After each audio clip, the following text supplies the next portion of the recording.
שלום, ברוכים הבאים וברוכות הבאות לפרק נוסף בסדרה ארץ חפר, שיחות עומק על ארכיאולוגיה ארץ ישראלית.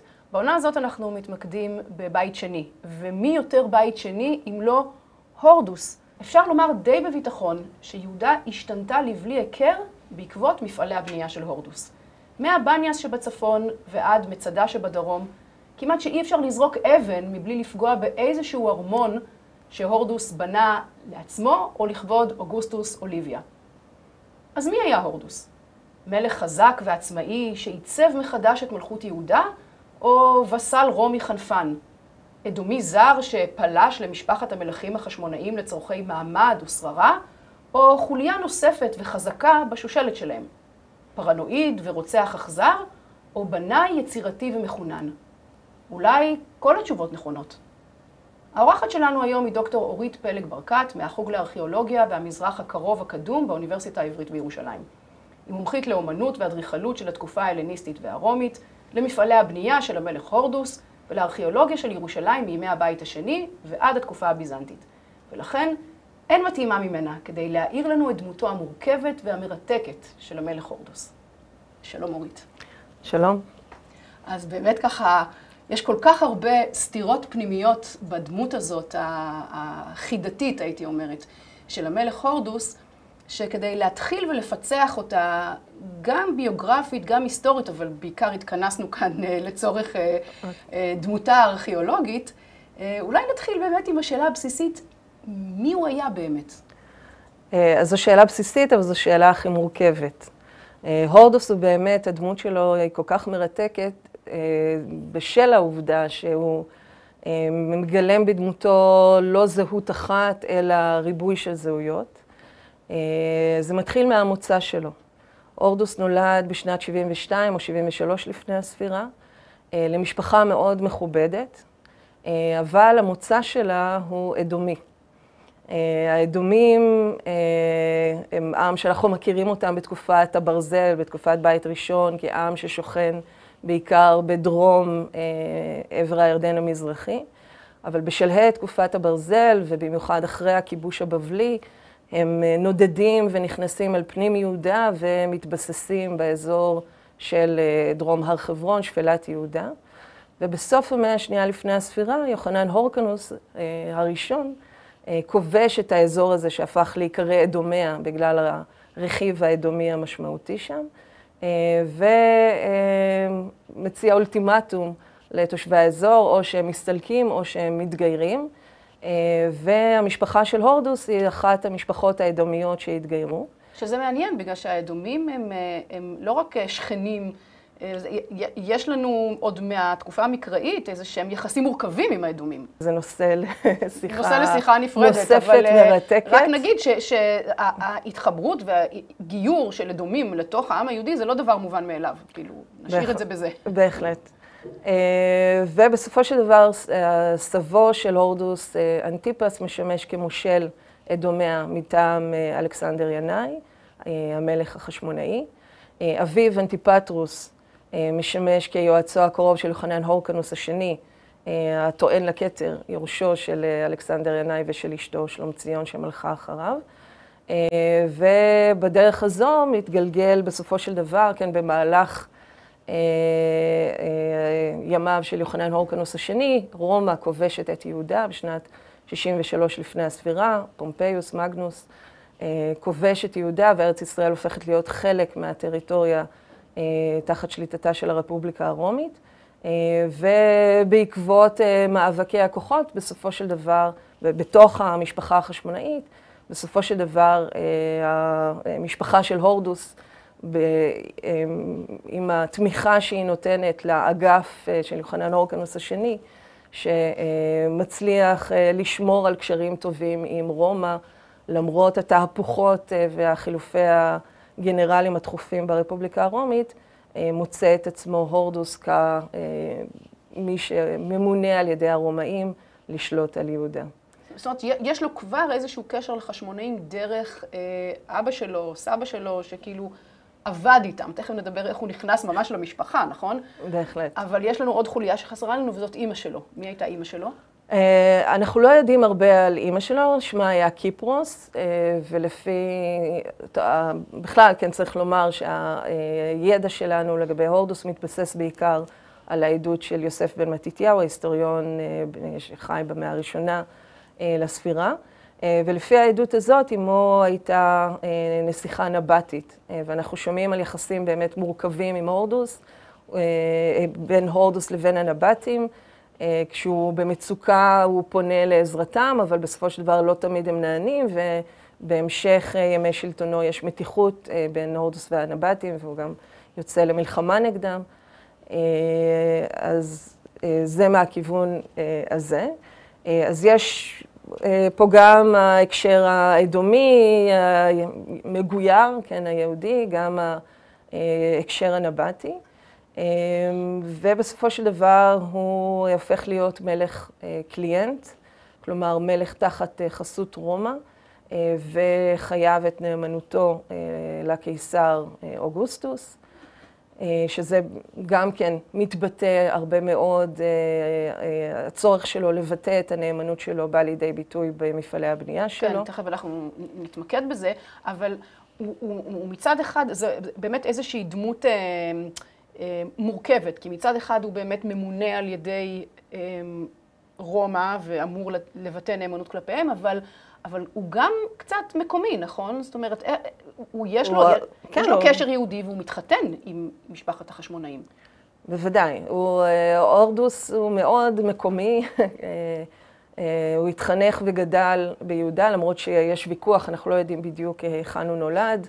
המקורות סותרים לגבי השאלה הזו. אבל בהחלט, הורדוס חי כאן, מכיר היטב את המורכבויות של יהודה, שהיא אומנם מיושבת ברובה על ידי יהודים, אבל יש בה גם מיעוט נוכרי, ובהמשך לתוך ממלכתו נכנסים שטחים שמיושבים על ידי נוכרים, והוא צריך ללכת על חבל דק, כן, בשמירה על האינטרסים של שתי הקבוצות הזאת, מבלי לעורר מתחים מיותרים. והוא מכיר גם את המסורת של הבנייה של החשמונאים, רואה את עצמו כממשיכה, וכדי לבסס את הלגיטימציה לשלטונו, האישה השנייה שהוא נושא היא מרים, נכדתו של יוחנן הורקנוס השני, ובדרך הזו הוא גם מתחבר אל המשפחה החשמונאית. אולי נגיד איזושהי מילה קצרה על איך הוא מתקבל על ידי, אני יודעת, זה אי אפשר להגיד עם ישראל, אבל על ידי יהודה, על ידי היהודאים, אפילו על ידי, אני יודעת, החכמים, חז"ל, זאת אומרת, במילה, הוא נחשב משלנו, הוא נחשב לא משלנו, מה הוא בדיוק? כן, הורדוס מגיע אחרי תקופה שארץ ישראל הייתה תחת שליטה חשמונאית כמדינה עצמאית. איזשהו תור זהב. אבל הורדוס עצמו הוא לא בן למשפחה החשמונאית, הוא לא שייך למשפחת כהונה, הוא מגיע ממשפחה מגוירת, הוא בוודאי לא נתפס בעיני תושבי היהודים של יהודה, כמי שראוי למלוך עליהם. גם כלפי החשמונאים הייתה ביקורת שהם לא נצר לבית דוד. כן, כי הם כהנים. נכון, ובוודאי, ולכן הם לא אמורים לשמש כמלכים. ובוודאי על אחת כמה וכמה כלפי הורדוס. ואנחנו שומעים אצל יוסף בן מתתיהו על משלחות שנשלחות מטעם העם לרומא כדי לטעון כנגד הבחירה הזו שמרקוס אנטוניוס עושה ואחר כך אוגוסטוס, לאשר את השלטון של הורדוס על יהודה. והם טוענים, כן, שנקרא הדיוט אדומי או יהודי למחצה, כלומר המוצא שלו בוודאי בעיניהם הוא אבן נגף עבורו כדי לשמש כשליט עליהם.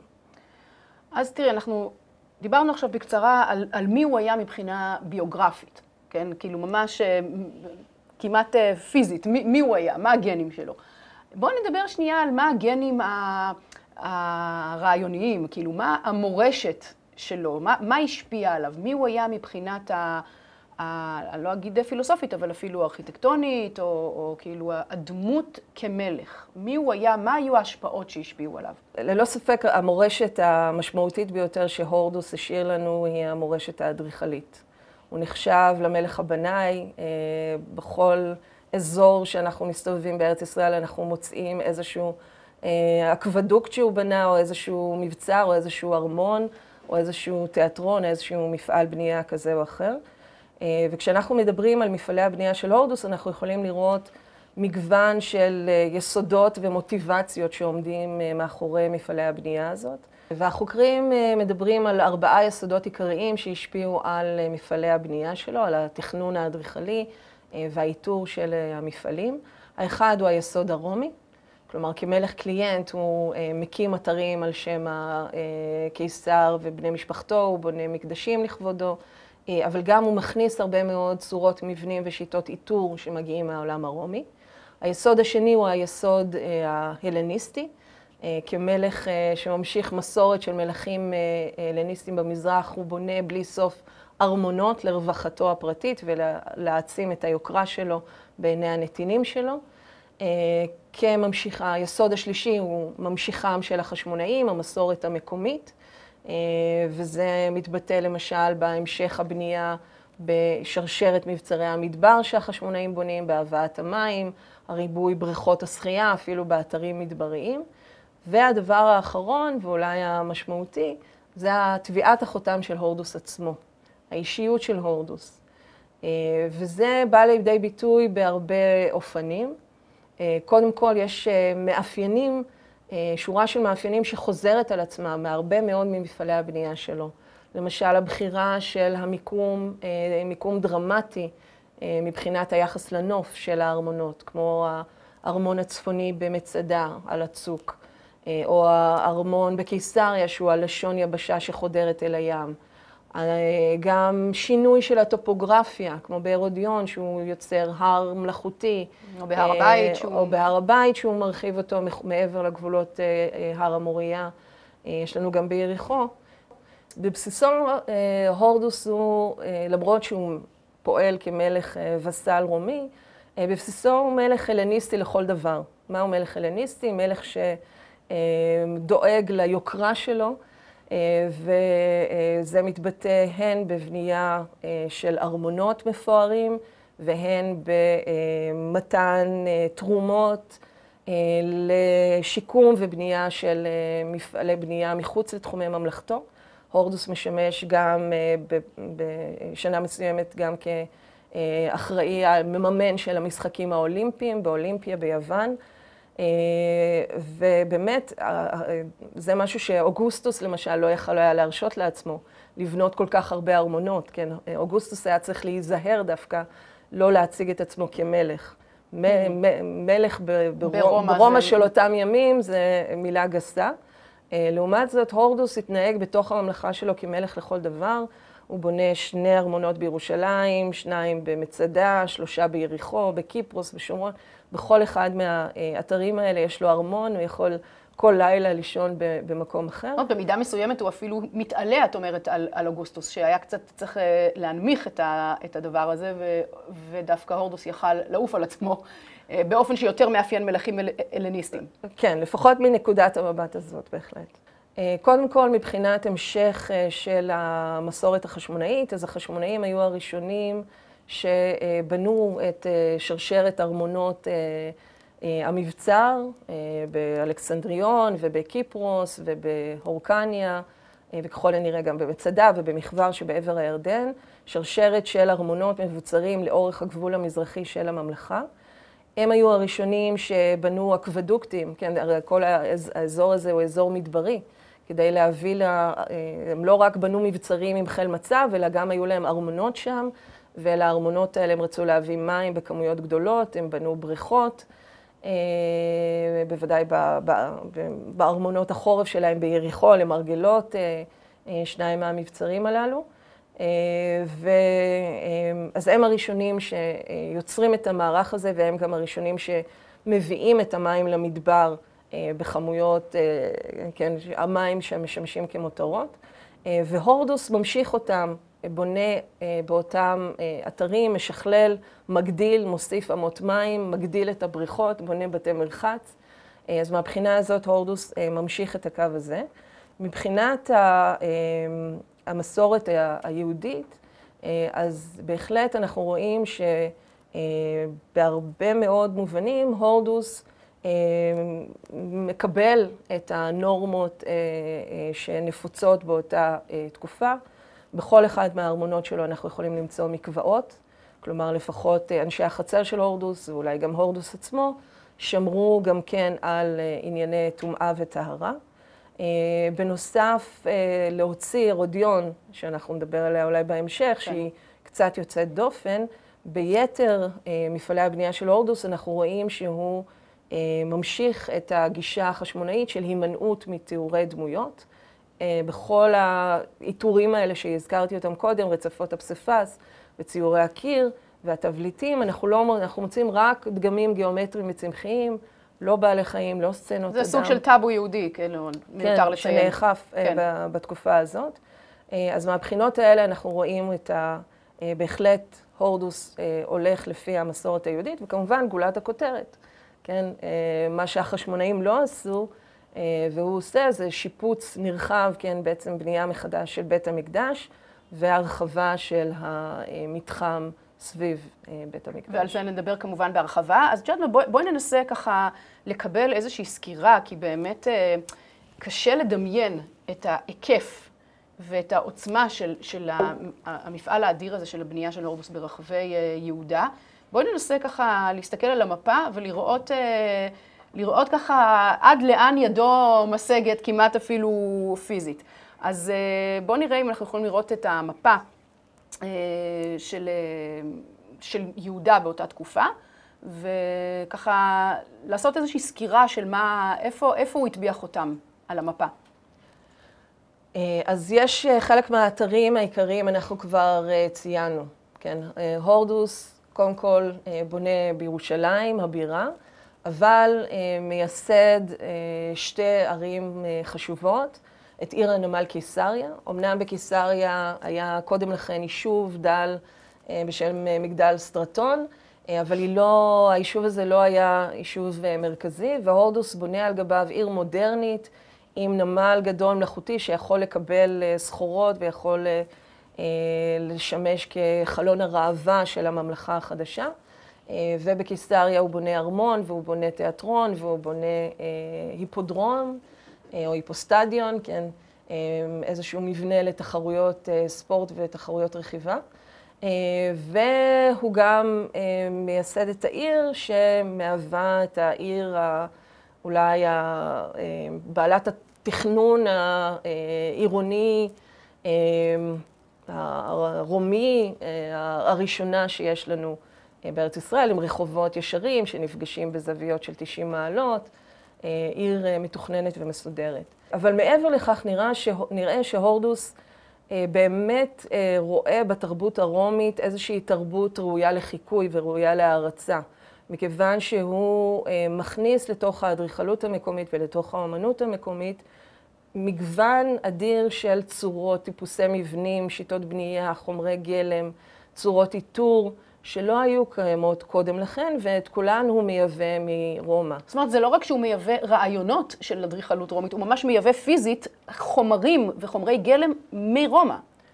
בוודאי, והדוגמה המפורסמת היא כמובן השימוש בחול הוולקני, בפוצולנה, שהוא מביא מאיטליה על מנת לבנות את שובר הגלים, את הנמל המלאכותי בקיסריה, שגם הוא נקרא סבסטוס על שמו של אוגוסטוס, וכדי לבנות את קירות הבטון האלה בסביבה ימית, בסביבה לחה, הוא מנצל את ההמצאה שיותר מכל מזוהה עם האדריכלות הרומית, הבטון הרומי, ומביא את הפוצולנה לכאן, אבל יש לנו דוגמאות נוספות, גם בחומרים שהוא מייבא כדי לשמש כפיגמנטי בציורי קיר, בארמונות השונים, ככה שזה לא הדוגמה היחידה. אבל מעבר לחומרי הגלם, אנחנו מדברים על הופעה ראשונה, על הראשונה ביהודה של תיאטראות, של היפודרומים, כן, מבנים לצורכי מרוצי מרכבות וסוסים, בתי מרחץ בסגנון הרומי עם חדרים חמים שמבוססים על רצפה כפולה וחימום תת-רצפתי. תקרות, טיח מחויר, סוגים שונים של ריצופים. עיר נוספת שהוא מייסד מחדש היא שומרון, שהייתה מוקד הפעילות שלו במאבק שלו לשלטון בדרך הארוכה שהוא עושה בין 40 ל-37 לפני הספירה, שאז הוא משתלט מצליח להשתלט על יהודה. בשומרון, שהוא מייסד אותה מחדש כסבסטה, הוא בונה על גבי האקרופוליס, מקדש לכבוד אוגוסטוס ורומא, וככל הנראה את בית המגורים שלו לצד המקדש הזה. אז בוא נתמקד שנייה בנושא הזה של בית המגורים לרגע בתור איזה דוגמה למשהו שאת אולי אפשר ללמוד ממנו משהו. איך יודעים שזה היה בית המגורים שלו? אז אנחנו לא בטוחים, זו הצעה, צריך לומר שהעלה לאחרונה יונתן אדלר. בקיסריה יש הפרדה. ארמון של הורדוס מחובר או סמוך מאוד להיפוסטדיון, גם התיאטרון פונה אל עבר הארמון, ואנחנו רואים חיבור בין מבנה הבידור לבין הארמון, אולי כדי שמי שיושב שם ונהנה מהמופעים יזכור תמיד שכל זה רק בזכותו של הורדוס. אבל מה שאנחנו רואים בשומרון זה שממש בסמוך למקדש של רומא ואוגוסטוס נמצא איזשהו בית מגורים, זכה לכינוי בית האטריום, יחסית פשוט, יותר פשוט בארמונות האחרים של הורדוס, אבל כן יש שם בית מרחץ וכולי. מה שמייחד את המבנה הזה שיש בו, התגלו בו מקוואות. ובהתחלה כשהמבנה הזה נחפר לא כל כך שמו לב לקיומם של המקוואות הללו, והציעו שאולי המבנה הזה שימש את הכהנים ששימשו בקודש. בקודש הפגני, כמובן. בקודש הפגני, כן, בפולחן של פולחן האימפריאלי. זה לא פולחן לאלוהי ישראל. בוודאי. אבל למעשה, אם אנחנו חושבים על זה, האדם היחיד שיכול מצד אחד להתחבר לפולחן של אוגוסטוס, ומהצד השני לקיים חיים יהודיים מסורתיים עם מקווה בתוך הבית, זה רק הורדוס יכול. אז למעשה ההצעה היא שזה, כן, אנחנו לא מכירים גם קנדידט אחר לארמון של הורדוס בשומרון, אז אולי זה מקום המגורים שלו. וזה מאוד מעניין, כי אנחנו רואים את אוגוסטוס עושה דבר דומה, כן, ביתו של אוגוסטוס על גבעת הפלטין ברומא, לצד ביתו הוא מקים מקדש לכבוד האל אפולו, שהיה אל הפטרון שלו, ובאופן הזה, כן, אסור לאוגוסטוס להראות שהוא מלך, אבל מותר להראות לו, לפחות זה מה שהוא מנסה לעשות, שיש לו קשר מיוחד לאלים. הורדוס חס וחלילה לא יכול להגיד שיש לו קשר לאלים, אבל הוא יכול... לא רוצה להסתבך עם האל המשמעותי ביותר כן, שנמצא פה במרחב. אבל הוא כן יכול להראות את הקשר שלו עם אוגוסטוס, שהוא סוג של אל, כי במזרח הוא מקבל פולחן כמו אל. כן. אז זה מקור הכוח של הורדוס ביהודה. אוקיי, אז זה שומרון. אנחנו רק, אם דיברנו קודם על גבולות הגזרה, אז רק נזכיר שיש לנו בצפון, מה הנקודות הצפוניות יותר כאילו, איפה שהוא בונה? אז הוא בונה, אמרנו, 3 מקדשים לכבוד אוגוסטוס ורומא, בקיסריה, בשומרון, והמקדש השלישי בבניאס. שם יש מחלוקת היכן בדיוק נבנה המקדש, האם בבניאס עצמה או בחורבת עומרית שנמצאת מעט מדרום לה. בכל אופן, מה שבטוח הורדוס בנה בבניאס זה ארמון נוסף, שממנו שרדו רק היסודות, ואנחנו מזהים אותו כארמון של הורדוס, מכיוון היסודות נבנו בשיטת בנייה רומית פר אקסלנס, שאנחנו מוצאים אותה מעט מאוד במזרח האימפריה, מה שנקרא אופוס רטיקולטום, עבודת הרשת, קירות שבדרך כלל באיטליה הם קירות בטון, מדופנים באבנים שיוצרים צורה של רשת. ואם אכן המקדש של אוגוסטוס ורומא היה בסמוך, אז שוב יש לנו כאן חיבור של ארמון ומקדש, אבל אנחנו היום לאור החפירות החדשות של עדי ארליך באזור המערה, מערת פן בבניאס, כן, הזיהוי הזה של מקדש הורדוס בנקודה הזו קצת יתערער, אז אנחנו נצטרך עוד לחכות ולראות. יש עוד, כדי לצפות, יהיו חדשות. בוודאי, עם הורדוס תמיד יש הפתעות. יפה. אז באמת נחזור למפה רגע ונראה איפה עוד הוא נגע. יש לו עוד איזשהו מוקד, נכון? באזור יריחו, באזור... כן, אז הזכרנו גם את שורת מבצרי המדבר, מאלכסנדריון שבצפון, דרך דוק וקיפרוס, הורקניה, מצדה ומחבר בעבר הירדן, ולשורה הזאת של הארמונות המבוצרים, הורדוס מוסיף אתר נוסף, בספר המדבר, כן, לא לגמרי במדבר כמו הארמונות האחרים, וזה הרודיון שנמצאת מדרום לירושלים, ומהווה למעשה את האתר היחיד שהורדוס מקים על שמו, ובסופו של דבר הורדוס גם מחליט להיקבר בהרודיון, אז לאתר הזה בהחלט יש חשיבות מיוחדת להורדוס. כמובן, אנחנו תכף נתמקד בו, ויש לנו גם את, נכון, כולנו מכירים את מבצר אנטיפטרוס בפק. נכון, שם אביו של הורדוס. ומצדה בסוג של דרום, כנראה שזה פחות דרום ממה שאנחנו חושבים שזה, נכון, אבל זה אחד המקומות הדרומיים ביותר, וגם שם היו ארמונות. נכון. אז באמת זה היקף שכמעט קשה לדמיין אותו, של בנייה ושל ארמונות שחלקם שרדו עד היום חלקם במצב לא רע בכלל, אבל אי אפשר לדבר על מפעלי הבנייה של הורדוס באמת בלי לשים את הזרקור על מה שהוא עשה בהר הבית. בהחלט. כן, שני מפעלי הבנייה הגדולים ביותר של הורדוס הם ללא ספק ההקמה של קיסריה, כולל הנמל, והבנייה מחדש של בית המקדש והרחבה של המתחם סביבו. והיום אנחנו יותר ויותר מבינים שהמפעל האדיר הזה היה כל כך אדיר, שלמעשה הוא נמשך שנים ארוכות אחרי מותו של הורדוס. אז הורדוס הוא זה שהתווה את הדרך, ומן הסתם גם האדריכלים שעבדו בשירותו היו אלה שתכננו, והתחילו להכין את חומרי הגלם, אבל החפירות בשנים האחרונות מראות שההשלמה של קירות התמך של הר הבית המורחב, אנחנו צריכים לתארך אותם לראשית המאה הראשונה לספירה, אחרי מותו של הורדוס ב4 לפני הספירה. אז רגע, בוא באמת נדליק את הזרקור על הדבר הזה. קודם כל צריך להגיד שיש פה, בתוך הפעילות שלו בבית המקדש ובהר הבית, יש באמת שני פרויקטים. יש את בית המקדש ויש את הר הבית, נכון? נכון. לגבי בית המקדש עצמו, הוא בעצם ממש הרס אותו ובנה אותו מחדש, נכון? הוא כמעט הקים אותו מחדש. שוב, זה אנחנו יודעים רק מהמקורות ההיסטוריים, כן? אנחנו כמובן לא שריד מבית המקדש עצמו, ואנחנו צריכים להישען על התיאורים יש לנו תיאור אצל יוסף בן מתתיהו, ויש לנו תיאור של בית המקדש השני במסכת מידות במשנה, ששם יש ככה תערובת ויש נתונים סותרים לגבי המידות השונות.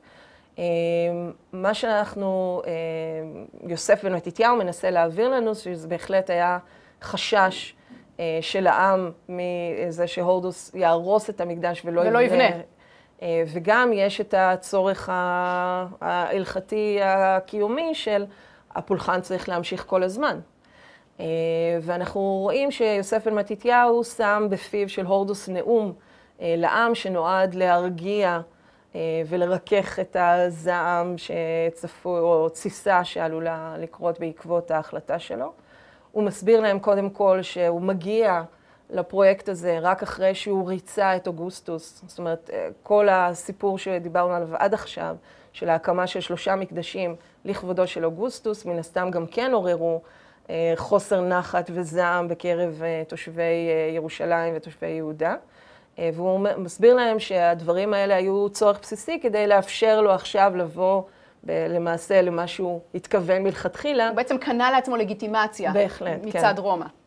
כדי לבנות את בית המקדש שלא משתווה, אותו מקדש שהקים מושבי בבל, לא משתווה ביופיו ופארו למקדש שלמה מתקופת הברזל. והוא כדי למנוע באמת לנסות לשכך את הזעם שאולי עתיד לפרוץ, הוא מסביר שהוא כבר הכין את כל חומרי הגלם והכשיר את הכהנים, כי הרי לתוך המקדש רק כהנים רשאים להיכנס, הכשיר את הכהנים לשמש כבנאים, כסטטים, כנגרים,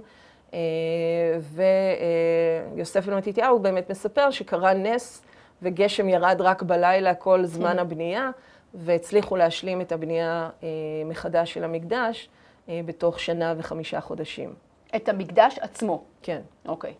אז יש לנו, שוב, את אומרת, אין לנו שום דרך היסטורית לדעת באמת כמה זמן זה לקח, וגם אין לנו שרידים מהמבנה הזה. אבל מה שכן אפשר טיפה יותר לדבר עליו, זה הפרויקט השני, ואולי אפילו היותר דרמטי שלו, וזה הפרויקט של הרחבת מתחם הר הבית.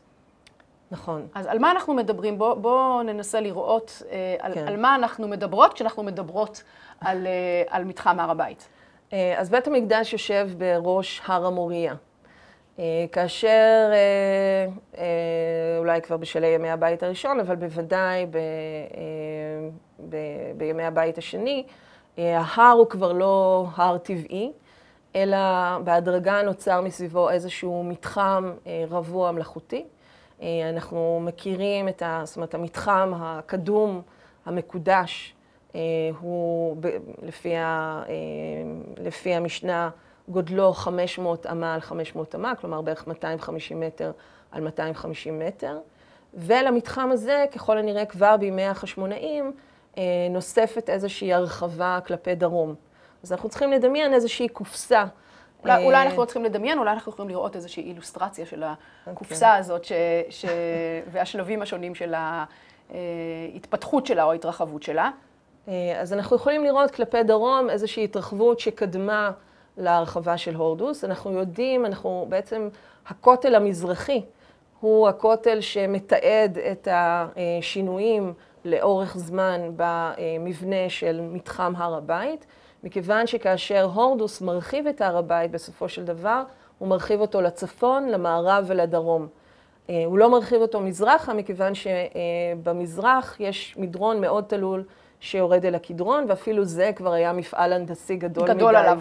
עבור הורדוס, אבל הוא בהחלט מרחיב אותו מערבה אל מעבר לגבולות הטופוגרפיים של הר המוריה, אל תוך הגיא המרכזי, או מה שמכונה גיא הטרופאיון, שחוצה ומפריד בין הר הבית לבין העיר העליונה. זאת אומרת, הוא בעצם ממש מרחיב את ההר עצמו, כאילו ממלא את ההר כדי להחזיק את הפלטה הזאת שהוא רוצה שעליה יעמוד כל המרחב הזה של הר הבית. נכון, ולשם כך יש צורך בבנייה של קירות תמך אדירים, שאנחנו היום מכירים אותם, כן, מהו הכותל המערבי? הכותל המערבי הוא קיר התמך שנבנה החל מימיו של הורדוס, כן, בצד מערב כדי לתמוך במילואים האלה שמאפשרים את ההרחבה של רחבת הר הבית ממערב למקדש. אז מה השתנה? למה את אומרת שהיום לאור החפירות היותר מתקדמות אנחנו יודעים יותר ממה שידענו עד היום, שכנראה שהדבר הזה המשיך עוד אל מעבר לתקופתו של הורדוס עצמו? מה התחדש? אז למעשה באותה פסקה שיוסף בן מתתיהו מספר לנו על משך הזמן שלקח לבנות את המקדש, שזה 1.5 חודשים, הוא מספר לנו שהבנייה של כל המבנים הנלווים, העזרות והלשכות והסתבים נמשכה עוד 7 שנים. זאת אומרת, היה מקובל להניח שבאמת יש פה איזשהו מפעל באמת מאוד גדול, מאוד מרשים, אבל שהמפעל הזה הושלם עוד בימי חייו של הורדוס. בשנים האחרונות רשות העתיקות ערכה חפירות למרגלות הפינה הדרומית-מערבית של הר הבית, מתחת למפלס הרחוב שעובר במקביל לכותל המערבי. ושם בפעם הראשונה ככה התחלנו להבין יותר לעומק במה היה מפעל ההרחבה הזה כרוך. צריך להבין שהורדוס לא פועל בחלל ריק, ירושלים היא בנויה ובנויה בצפיפות. אז למעשה השלב הראשון, אחרי התכנון, אחרי שגמרו לתכנן ולעשות את המדידות, היה צורך לפנות שכונות, את השכונה, את כל אותם בתים שנבנו בתרופאיון, באזורים שאחר כך נכנסו אל תוך פנים הר הבית. והמבנים האלה פורקו, אבל המתקנים החצובים בסלע, במרתפים של אותם מבנים, עדיין קיימים ואפשר לראות אותם היום, מי שהולך מתחת לרחוב המדורג. ובין היתר, אותם מתקנים נחפר מקווה אחד, שממוקם ממש מתחת ליסודות הקצה הדרומי של הכותל המערבי, מתחת לקשת רובינסון. שאנחנו רואים עכשיו בתמונה, אחד המקוואות האלה, נכון? נכון, המקווה הזה, המדרגות שלו יורדות ממזרח למערב, ממש מתחילות מתחת לכותל המערבי ויורדות מערבה. וכדי לבנות את הכותל המערבי היה צורך קודם כל למלא את המקווה הזה, ואחר כך חתמו אותו באבנים. וכאשר רוני רייך ואלי שוקרון מטעם רשות העתיקות חפרו מאוד בזהירות את כל החומר, אנחנו קוראים לזה לוקוס, המילוי הזה, החתום, הם גילו בתוך המילוי הזה גם כלי חרס שמתוארכים מאוחר לימי הורדוס, בין היתר נרות מקורצפים, וגם מטבעות, והמטבעות המאוחרים הם מימיו של הנציב הרומי ולריוס גרטוס, כלומר סביב 17 לספירה, מה שאומר שאם המקווה הזה נסתם בשנת 17-18, היסודות נבנו אחרי, וראשו של קיר התמך והרחבה שנשענת עליו עוד מאוחר לכך. ורק נזכיר שהורדוס נפטר בשנת 4 לפני הספירה. זאת אומרת, את מדברת פה על תאריכים שהם הרבה אחרי מותו של הורדוס. בוודאי. בעקבות החפירה הזו נחפר מקווה נוסף, מעט יותר צפונה, וגם במקביל נערכו חפירות שתיארכו את הרחוב. גם הרחוב שהולך לאורך, כן, בעצם חוצה את העיר מצפון לדרום, מאזור השער ליד בריכת השילוח ועד הר הבית, עד קשת ווילסון. הרחוב הזה היום מתוארך בבירור לשנת 30-31 לספירה, לימיו של הנציב פונטיוס פילטוס, ככה שאנחנו חשבנו שכל המערך הזה של הרחבה של הר הבית ושינוי מערך הדרכים, אפשר לייחס אותו לימיו של הורדוס, היום זה ברור שזה בלתי אפשרי, ולמעשה זה מסתדר היטב עם המקורות ההיסטוריים, מכיוון שיש לנו יותר מרמז אחד במקורות שמלמד אותנו שהמשך של הבנייה היה מאוד מאוד ארוך, ולמעשה אנחנו צריכים לדמיין את ירושלים של המאה הראשונה לספירה כעיר שיש בה הרבה מאוד פיגומים והרבה מאוד מרכבות שעוברות עם אבנים גדולות ושברים שמושכים. עד היום. כן, אז מהבחינה הזאת הדברים לא השתנו. כן, אז בעצם היום התמונה שמצטיירת לגבי הפרויקט הזה של הרחבת הר הבית, הפרויקט של הורדוס, היא שהורדוס תכנן אותו, נתן את ההשראה שלו וגם התחיל אותו, אבל לא זכה לסיים אותו ולראות אותו בשלמותו. כן. אז בואי נעשה עוד יותר זום אין, לא רק על ירושלים, לא רק על הר הבית, אלא על פינה מסוימת במתחם הזה של הר הבית, ושמשם כן אפשר ללמוד עוד דברים על הורדוס ועל מה שהוא עשה, וזה המבנה שמכונה הסתיו המלכותי. נכון. אז שוב, כאן אנחנו בבעיה, כי למעשה, אולי קודם נסביר מהו הסתיו המלכותי. אז הסתיו המלכותי הוא מבנה שניצב לאורך הצלע הדרומית של הר הבית, נבנה לאורך הצלע הדרומית של הר הבית, היכן שהיום עומד מסגד אל-אקצא, ולא היינו יודעים עליו לולא יוסף בן מתתיהו.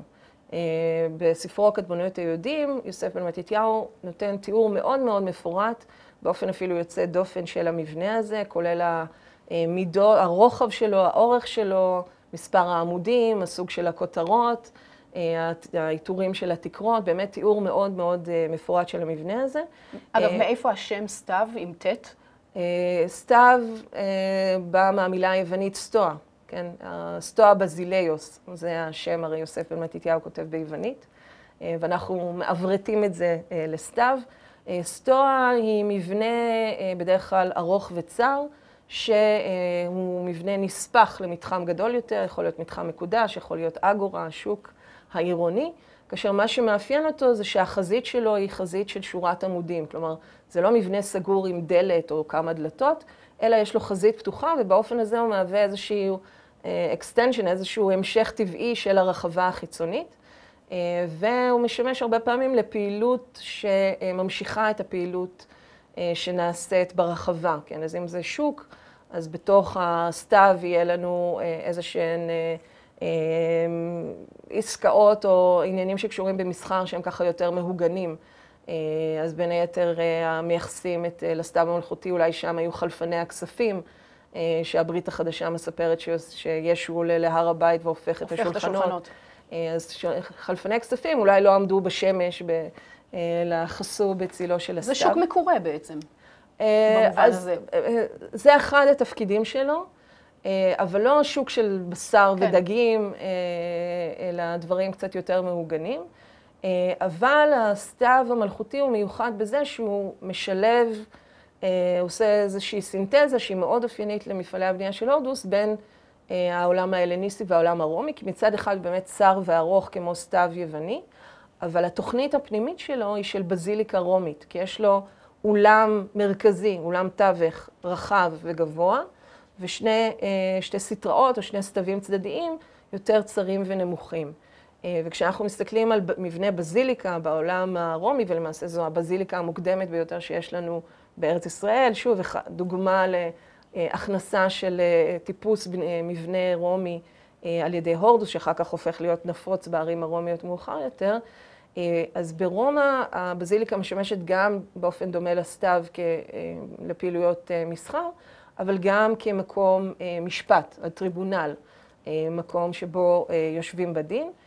ולכן גם היו הצעות שקשרו גם את הסתיו המלכותי באולי אחד מהמקומות שבהן יושבת הסנהדרין, כי אנחנו יודעים שהסנהדרין יושבת, נאמר על לשכת הסנהדרין, שהיא עברה מלשכת הגזית אל החנויות, אז אולי זה סוג של החנויות. כן. לצערנו, יוסף בן מתתיהו עצמו נותן לנו תיאור מאוד מפורט של המבנה, אבל לא טורח לספר לנו למה הוא שימש.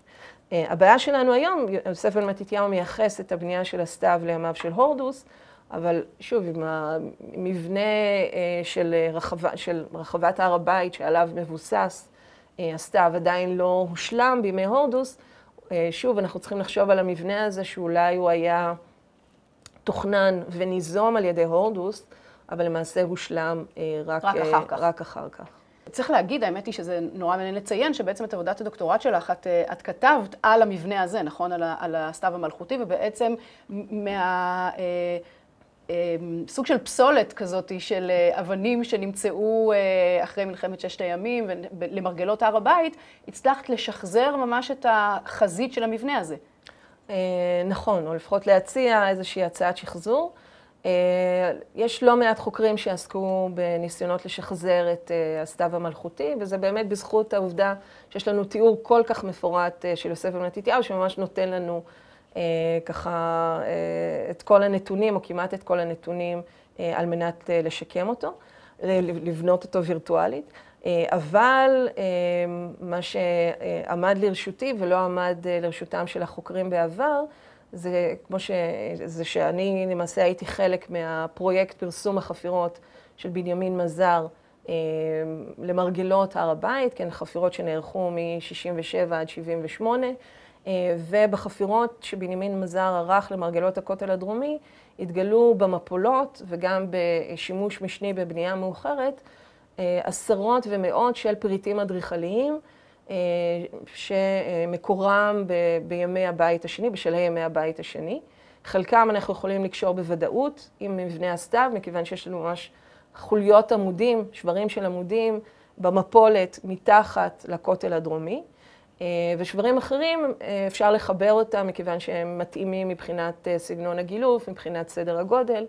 אז קיבצתי ככה מתוך מאות, 500 הפריטים שעבדתי עליהם, את הקבוצה שמתאימה לפריטים במפולות ולתיאור של יוסף בן מתתיהו, וחיברתי, הרכבתי מחדש את העמודים ואת מערכת הקורות שמעליהן, והיום אנחנו יכולים ככה קצת יותר להבין איך נראה אחד המבנים החשובים על הר הבית בשלהי ימי הבית השני. שזה סוג של קשר כזה, כמו מסגד אל-אקצא וכיפת הסלע. הסלע, הסתיו מול המקדש, להבדיל. כן.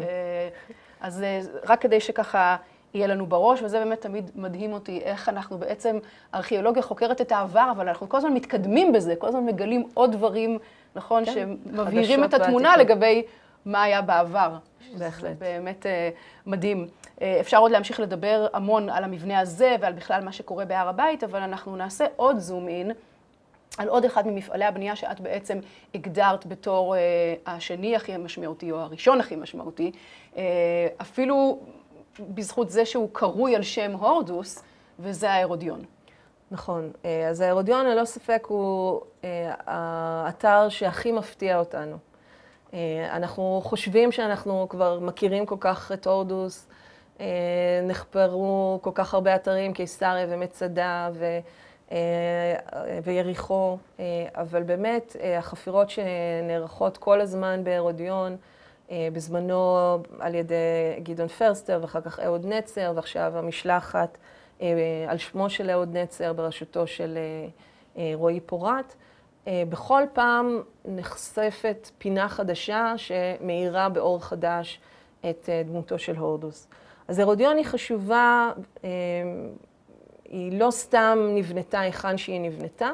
כמו שאמרנו, זה הארמון המבוצר בספר המדבר היחיד, שנבנה לא על גבי ארמון חשמונאי קודם, והורדוס בוחר להקים את הארמון שם, מכיוון שזה המקום שבו אירע אחד המאורעות המכוננים והטראומטיים ביותר של ראשית ימי שלטונו, כאשר בשנת 40 לפני הספירה הוא נאלץ לברוח מירושלים שנתפסת על ידי סעיף היריב של המשפחה החשמונאית בסיועם של הפרטים.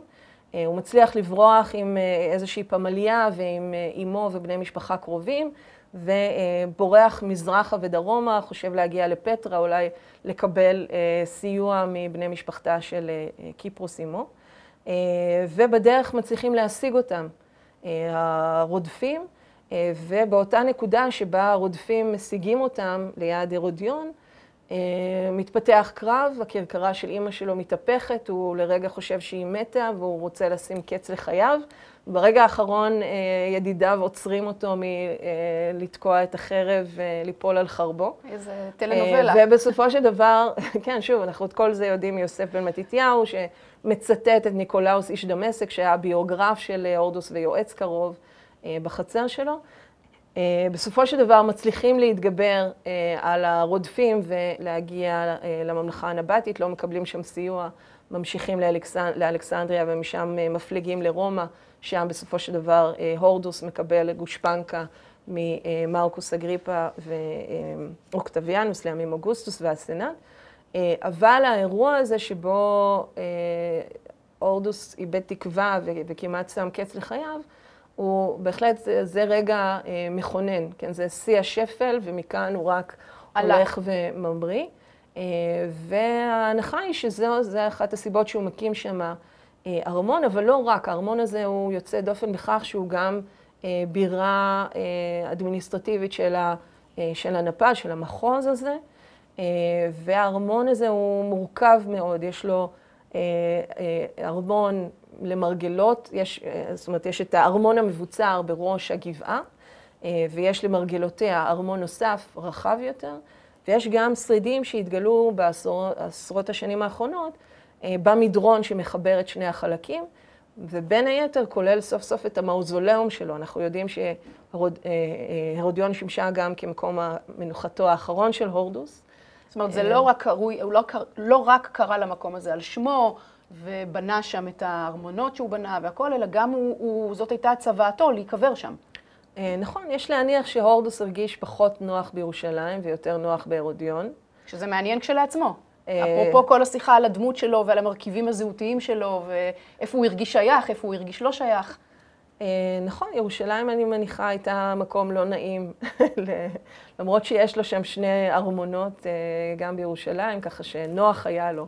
כלומר, הייתה לו מיטה רכה וטרקלין ומטבח וכולי, אבל, ומן הסתם הוא גם רצה, זאת אומרת, וכפי שהארכיאולוגיה הוכיחה בצדק, למקם את הקבר שלו במקום שהוא לא יזכה לוונדליזם מיד אחרי מותו. ובסופו של דבר... שהיה חשש כזה.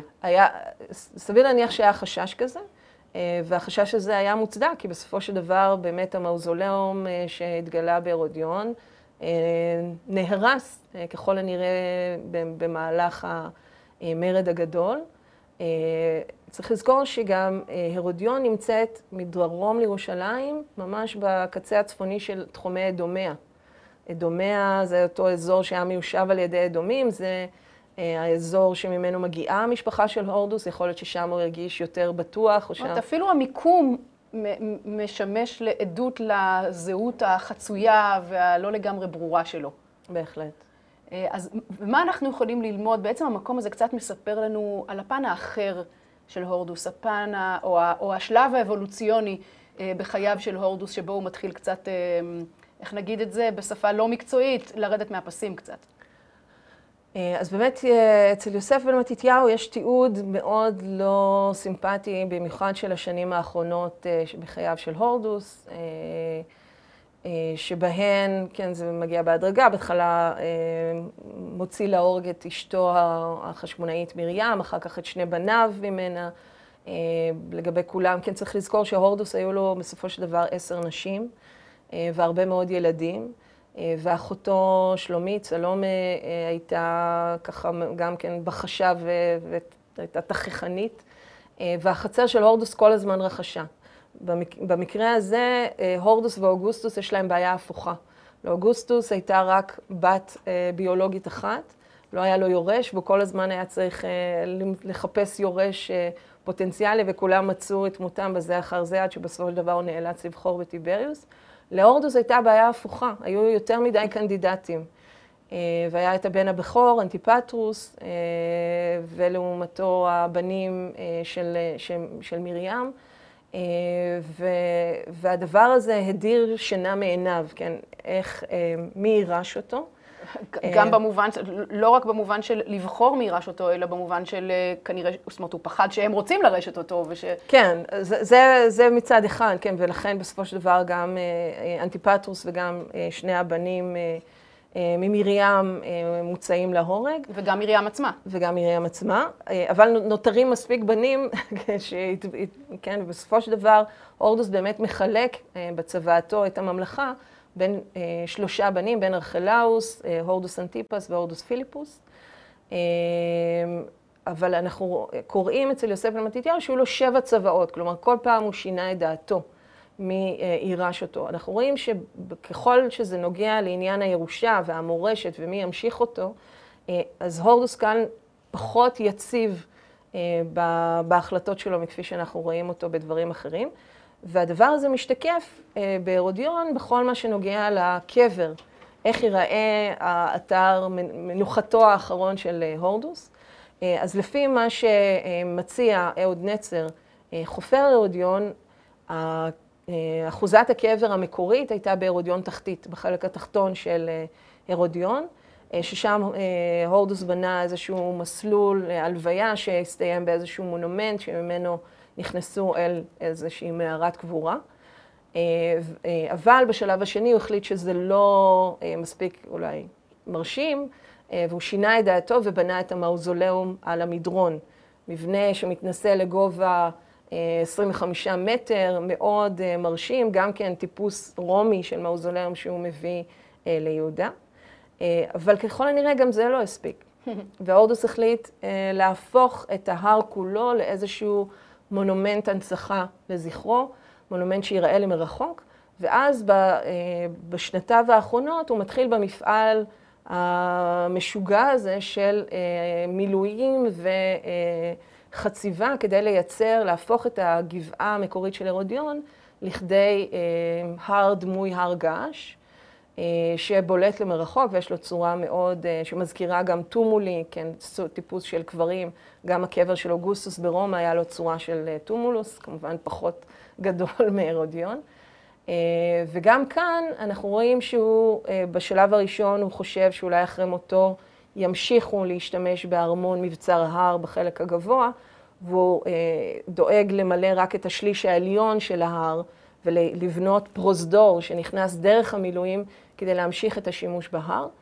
אבל מתישהו כנראה הוא מחליט ששובר את הכלים, וזהו, כשהוא ימות אף אחד לא ישתמש, לא בארמון למעלה, לא בתיאטרון היפה המקסים שהוא בונה במדרון, והוא יוצר לאורך כל המדרון את המילואים האלה, ובסופו של דבר מה שמתקבל זה שוב איזשהו בריקולאז', איזשהו משהו היברידי שמחבר הר דמוי טומולוס עם שהוא כן, טיפוס קבר אחד, ואת המאוזולאום הזה שהוא נותר האלמנט היחיד שבולט על גבי המדרון הזה. אז במובן הזה באמת ההרודיון באיזשהו אופן משקף את המורכבות של הדמות שלו.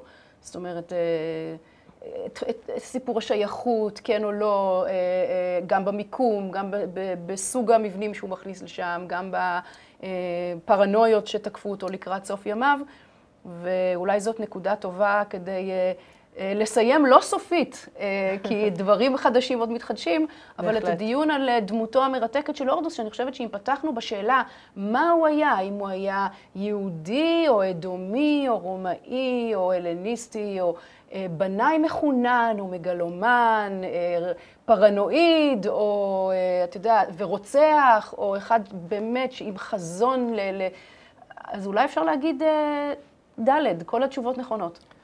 בהחלט, וזה באמת דמות יוצאת דופן שיש לנו לגביה, אין לנו הזדמנות כזאת. לגבי הרבה מהדמויות ההיסטוריות של העת העתיקה, לפעמים יש לנו רק מקורות היסטוריים, ומעט, כן, שזה אג'נדה נסתרת, ולפעמים יש לנו רק את הממצא הארכיאולוגי. במקרה של הורדוס יש לנו גם תיאור מאוד מפורט של החיים שלו, וגם שפע של שרידים ארכיאולוגיים, והחיבור הזה יוצר דמות שהיא מורכבת, דמות אמיתית, לא איזשהו פלקט, אלא באמת אנחנו מקבלים פה דמות שהיא רבת זהויות, ונכון, כל התשובות נכונות. והמילה האחרונה עוד לא נאמרה. בהחלט, הורדוס עוד ימשיך להפתיע, אני בטוחה. תודה רבה, דוקטור אורית פלג ברקת, ותודה רבה לכם שהצטרפתם אלינו. תודה רבה לאודי אלפסי על הצילום, לאדם מקלף טכנאי השידור, לזקי קוואסמה על התאורה, לדוקטור חגי משגב על הייעוץ האקדמי, וליאיר יעקב, עורך התוכן. להתראות בפרק הבא. להתראות.